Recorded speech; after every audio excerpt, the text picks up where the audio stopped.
Hello guys, welcome back to this channel. Guys, इस video में हम लोग बात करने जा रहे हैं रिलायंस इंफ्रास्ट्रक्चर लिमिटेड के बारे में। लेकिन शुरू करें उससे पहले आपसे रिक्वेस्ट करना चाहूँगा, अगर आप इस चैनल को फर्स्ट टाइम देख रहे हैं तो प्लीज़ सब्सक्राइब कर लीजिए और बेल आइकन को हिट कर लीजिए ताकि आपको वीडियोज़ की नोटिफिकेशंस मिलती रहें और आप सबसे पहले देख पाएंगे। तो देखिए, रिलायंस इंफ्रास्ट्रक्चर लिमिटेड के दिन कल के दिन अगर हमने देखा, इसके अंदर एक लोअर सर्किट लगता हुआ दिखाई दिया था। देखिए 70.00 की ओपन प्राइस के बाद 71.40 का अपर सर्किट हिट करता है, लेकिन सस्टेन नहीं कर पाता है और फाइनली लुढ़क करके 64.60 जो कि लोअर सर्किट लगा था उसकी ऊपर क्लोज होता है। लगभग 5% का लोअर सर्किट लग गया था।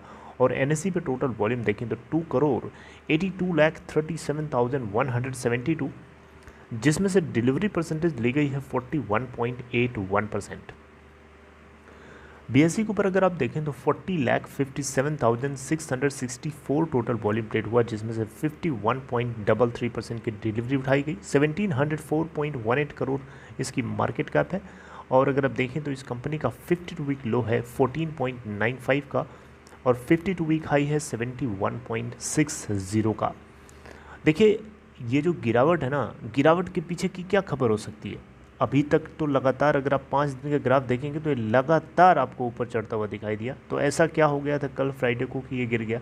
देखिए, फ्राइडे को इसके बोर्ड ऑफ डायरेक्टर्स की मीटिंग थी और मीटिंग का एजेंडा था इसके Q4 के रिज़ल्ट को अनाउंस करना। तो Q4 के रिज़ल्ट का आने का प्रेशर था और हम जानेंगे कि क्या Q4 के रिज़ल्ट्स आए हैं। लेकिन इसके साथ साथ में एक और खबर है जो आपको पता होना चाहिए। आई थिंक शायद आप लोगों को पता भी होगी, नहीं पता है तो कोई बात नहीं, मैं आपको कंफर्म कर दूंगा। Okay, so let's move ahead. Okay, तो गाइस, आप लोगों में से काफ़ी लोगों को इस बात को लेकर के कन्फ्यूजन होता है कि रिलायंस इंफ्रा क्या अलग है और रिलायंस इंफ्राटेल क्या अलग है कि सेम है। तो मैं ये चीज़ आपकी क्लियर कर देता हूँ। देखिए, रिलायंस इंफ्राटेल अलग है, वो लिस्टेड कंपनी नहीं है, वो रिलायंस कम्युनिकेशन की एक छोटी सी यूनिट है। ये जो कंपनी है, यहाँ पे जो बात हो रही है, रिलायंस इंफ्रास्ट्रक्चर लिमिटेड को शॉर्ट में रिलायंस इंफ्रा लिमिटेड बोला जाता है। तो इस कंपनी का बिजनेस क्या है, सबसे पहले तो आपको वो पता होना चाहिए।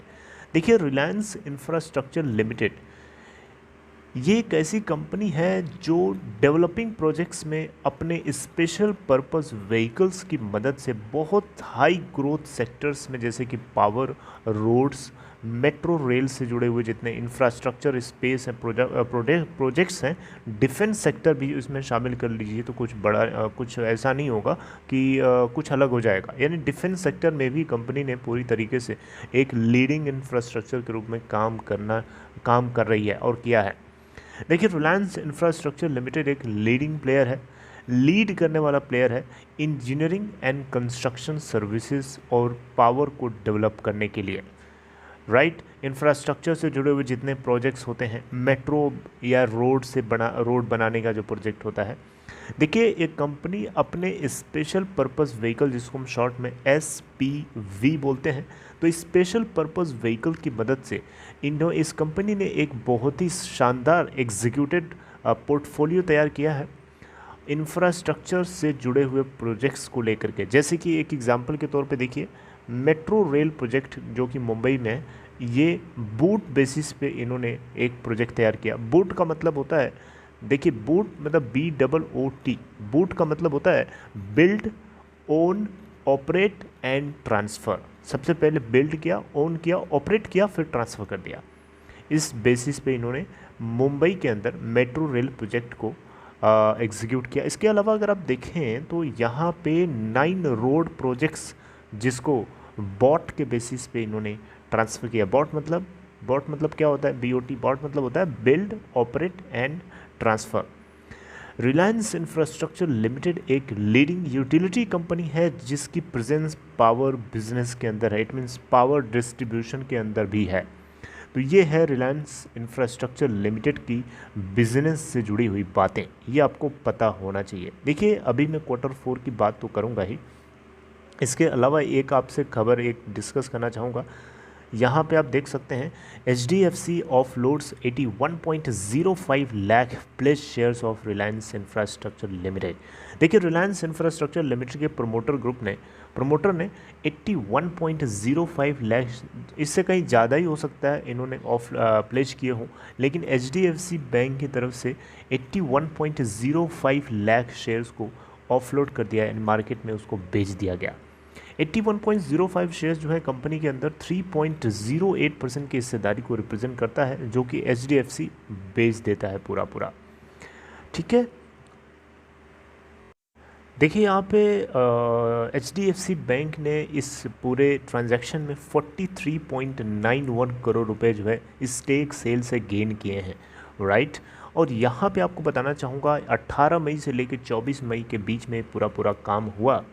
और यहाँ पे आपको एक चीज़ और पता होना चाहिए, HDFC बैंक जो है इस कंपनी के अंदर 2.01% की हिस्सेदारी पहले ही बेच चुका है, जिससे 22.86 करोड़ रुपए इन्होंने रेज़ किए थे। यानी 52.88 लाख शेयर्स जो है कंपनी के अंदर ऑलरेडी पहले ही बेच चुका है HDFC, जिससे इन्होंने 22.86 करोड़ रुपए रेज़ किया था। अब गाइस बात करते हैं इसके Q4 रिजल्ट्स, जो कि 28 मई को रिलीज़ कर दिया गया। देखिए रिलायंस इंफ्रास्ट्रक्चर लिमिटेड के लॉस तो हुआ है इस बार Q4 में, लेकिन ये सबसे अच्छी बात यह है कि लॉस में काफ़ी कमी देखने को मिली है। 47 करोड़ का नेट लॉस हुआ है। आइए इसको देखते हैं पिछले साल के सेम क्वार्टर से, यानी ईयर ऑन ईयर बेसिस पे। देखिए रिलायंस इंफ्रास्ट्रक्चर लिमिटेड 46.53 करोड़, लगभग 47 करोड़ का नेट लॉस बुक किया इस क्वार्टर में, जबकि पिछले साल के सेम क्वार्टर में जो है इनका नेट लॉस था कंसोलिडेटेड बेसिस पे 153.84 करोड़ रुपए। देखिए कंसोलिडेटेड टर्म का मतलब है कि यहाँ पे इस कंपनी से जुड़े हुए जितने भी और आर्म्स हैं, जितने भी और इससे जुड़ी हुई यूनिट्स हैं या सब्सिडरीज़ हैं या स्टेप सब्सिडरीज़ हैं, उन सभी से मिलने वाला जो नेट प्रॉफिट होता है उन सभी को जोड़ के बताया जाता है। तो इस बार जो आपको 47 करोड़ मिला है ये स्टैंड अलोन नहीं है, बल्कि ये कंसोलिडेटेड है, जो कि अच्छी बात है कि काफ़ी कम हुआ है। आपको बता दिया ना, पिछली साल के सेम क्वार्टर में 153.84 करोड़ का नेट इनको लॉस हुआ था। ओके, ये बात आपको पता होना चाहिए।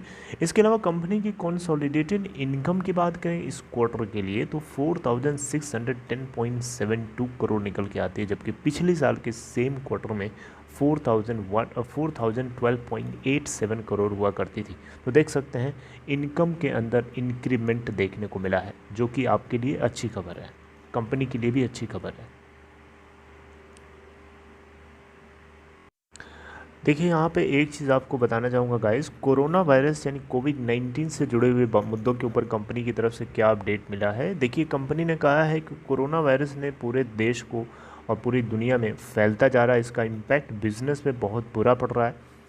इसके इम्पैक्ट से जो बिज़नेस एक्टिविटीज़ हैं, स्पेसिफिकली इस कंपनी की जो बिज़नेस एक्टिविटीज़ हैं, जैसे कि कंस्ट्रक्शन से जुड़े हुए काम हो सकते हैं, मेट्रो से जुड़े हुए ऑपरेशंस हो सकते हैं, टोल कलेक्शन, जब रोड पे लोग चलेंगे ही नहीं तो टोल कहाँ से इनको मिलेगा, समझ रहे हैं बात को। इसके अलावा जो सप्लाई चेन है वो डिसरप्ट हुई है, पर्सनल की अवेलेबिलिटी नहीं हो पाई क्योंकि लोग अपने घरों में बंद थे, काम करने के लिए कैसे आएंगे, घरों में बैठ करके तो सारा काम नहीं हो सकता ना, कंस्ट्रक्शन का काम तो घरों में बैठ कर नहीं हो सकता है ना। तो इस तरीके से जितने भी प्रोजेक्ट्स हैं, जितने भी इनके बिजनेस वर्क्स हैं, इन सभी के अंदर एक डिसरप्शन हुआ है इस लॉकडाउन के चलते, जिससे इनको नुकसान तो हुआ ही हुआ है। तो इसको बनाए रखने के लिए जो है कंपनी जो है बैंक्स के RBI ने जो सर्टेन गाइडलाइंस ऑफ़र करी हैं उन सारे गाइडलाइंस को फॉलो करते हुए मोरेटोरियम को इन्होंने अवेल किया है किसी किसी जगह पे, किसी किसी सब्सिडरीज़ के लिए, सारे के लिए नहीं किया है, जहाँ पे एप्लीकेबल है RBI की गाइडलाइंस वहाँ पे इन्होंने अवेल किया है। देखिए आपके कॉन्फिडेंस के लिए यहाँ पे बताना चाहूँगा, कंपनी का एम है यानी इसका उद्देश्य है कि फिस्कल ईयर 2022 के आखिरी तक, यानी जो हमारा करंट कैलेंडर ईयर चल रहा है ना, इसके आखिरी तक कंपनी जो है ज़ीरो डेट बना के रखना चाहती है, यानी डेट फ्री होना चाहती है। और फिस्कल ईयर 2021 के अंदर जो कंपनी का स्टैंड अलोन डेट था उसके अंदर 33% का रिडक्शन हमें देखने को मिला था। 3,808 करोड़, विस 5,701 करोड़ इन फिजिकल ईयर 2020। तो कंपनी जो है पूरी तरीके से डेडिकेटेड है अपने डेट को ज़ीरो बनाने के लिए, और मुझे लगता है कि ये जो स्पिरिट है अनिल अंबानी की, ये इस कंपनी को बहुत ऊपर लेके जाएगी। कहाँ कंपनी 30s में 20s में ट्रेड हुआ करती थी आज से कुछ ही महीने पहले, और आज देखिए 71.40 के अपर सर्किट को ब्रेक जो है लॉक तो नहीं किया, क्योंकि रिज़ल्ट की वजह से प्रेशर था जिसकी वजह से लोअर सर्किट लगा, लेकिन ये आपको रैली अभी भी आगे कंटिन्यूअस दिखाई देने वाली है। ओके गाइस, तो ये कंप्लीट इन्फॉर्मेशन दोनों की दोनों अपडेट्स मैंने आपसे शेयर करी। I hope you like this. अगर आपको ये कंटेंट अच्छा लगा तो प्लीज़ आप इसको लाइक कर सकते हैं, और डिस्क्रिप्शन बॉक्स में दिए हुए लिंक को क्लिक करके अगर आप चाहें तो अपस्टॉक में अकाउंट ओपन करा सकते हैं। See you guys next time updating something next in next video. Till then take care.